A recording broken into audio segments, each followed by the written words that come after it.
והפרקליטות. העניין הבא, הפרקליטות הצבאית החליטה לפתוח בחקירה פלילית בנוגע לעשרות תקריות במבצע צוק איתן שבהן נהרגו אזרחים פלסטינים.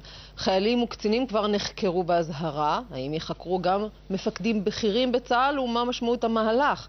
התשובות בדיווחו של אלירן טל. תותחים פסקו לירות, ועכשיו תורם של הפרקליטים הצבאיים. צה"ל החל בחקירה פלילית של 44 מקרים של הרג אזרחים פלסטינים במהלך מבצע צוק איתן. באשר ל-55 מקרים נוספים שבמחלוקת, טרם הוחלט אם לפתוח בחקירה מעמיקה.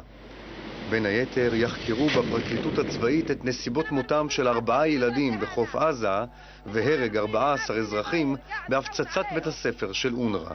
לישראל יש עקרון ראשונות. ישראל מבצעת חקירה אמיתית ומעמידה לדין במקרים הרלוונטיים. המדינות האחרות והארגונים האחרים יאבדו את הסמכות שלהם ולא יפתחו בכלל בחקירה או בהליכים כנגד גורמים ישראלים. זאת לא הפעם הראשונה שצה"ל בוחר לחקור את עצמו ולא להסתמך על חקירות חיצוניות בינלאומיות. גם אחרי מבצע עופרת יצוקה נפתחו 52 תיקי חקירה, רק 3 מהם הבשילו לכתבי אישום בעבירות פעוטות יחסית. אנחנו צריכים להפריד בין תקיפות אוויריות ותקיפות מרחוק.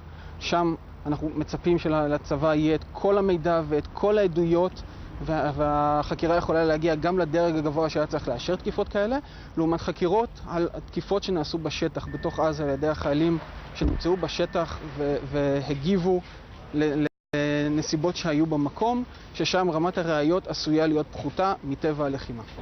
כך כבר בקרוב יזומנו לחקירה באזהרה עשרות חיילים ומפקדים, ייתכן שבהם גם קצינים בכירים. זאת כשברקע קריאות של מזכ"ל האו"ם להקים ועדה שנייה לחקירת המערכה בעזה, נוסף על ועדת שבס.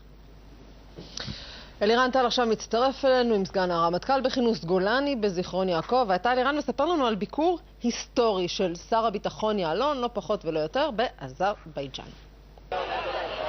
כן, שר הביטחון יצא לביקור רשמי בין יומיים